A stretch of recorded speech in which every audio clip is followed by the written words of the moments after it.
మేమంతా సిద్ధం బస్సు యాత్రలో భాగంగా ఏప్రిల్ 13వ తారీఖున ఆంధ్రప్రదేశ్ ముఖ్యమంత్రి వైఎస్ జగన్మోహన్ రెడ్డి విజయవాడలో పర్యటించారు.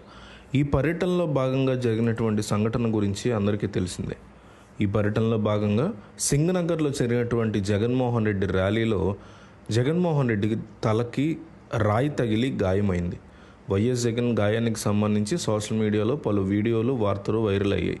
ఈ క్రమంలోనే మేమంతా సిద్ధం బస్సు యాత్రలో జగన్కి పూలదండకు ఉన్నటువంటి హుక్కు తగిలి మాత్రమే గాయమైందనే వార్తలు వైరల్గా మారాయి. దీని మీద ఒక వీడియో సోషల్ మీడియాలో చక్కర్లు కొడుతుంది. దొరికిపోయాడు దొంగ, ఒరిజినల్ వీడియో బరువైనటువంటి దండున్న హుక్కుని గీసుకుని గాయమైంది, ఆ దండ ఇదే అంటూ కొంతమంది ఆ వీడియో నెట్టింట వైరల్ చేస్తున్నారు. అయితే ముఖ్యమంత్రి వైఎస్ జగన్మోహన్ రెడ్డికి పూలదండ తగులుతుంటూనే గాయమైందనే వార్తలు అబద్ధాలని తేలింది. ఫ్యాక్ట్ చెకింగ్లో ఈ విషయం బయటపడింది.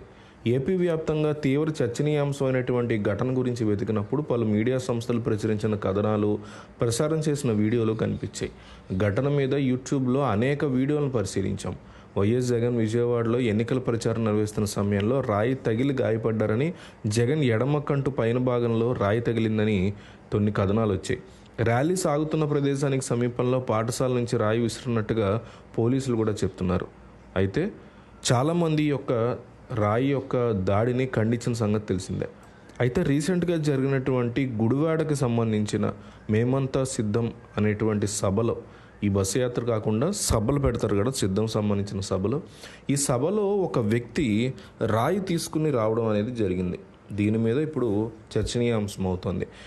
కృష్ణా జిల్లా గుడివాడలో జరిగిన సిద్ధం సభలో సీఎం జగన్ మీద మరో దాడికి కుట్ర జరిగినట్టు వైసీపీ శ్రేణులు అనుమానిస్తున్నాయి.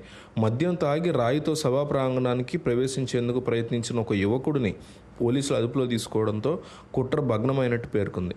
అతన్ని అదుపులోకి తీసుకున్న పోలీసులు దాడి చేసేందుకు రాయితో వచ్చాడా, దీని వెనకున్న వ్యక్తులు ఎవరు అనే కోణాల్లో దర్యాప్తు చేస్తున్నారు. ఇప్పటికే ఇంటెలిజెన్స్ డిపార్ట్మెంట్ జగన్మోహన్ రెడ్డికి కాస్తంత ఎఫెక్ట్ ఉందని, డేంజర్ ఉందని ఆయన జాగ్రత్తగా ఉండాలని కోరుతున్నారు. ఈ టైంలో గుడివాడకి సంబంధించినటువంటి సిద్ధం సభలో మరో వ్యక్తి నేరుగా రాయితోనే సభా ప్రాంగణానికి ఎంట్రీ ఇస్తూ పోలీసులకు దొరికిపోవడం అనేది ఇప్పుడు కలకలం రేకెత్తిస్తోంది.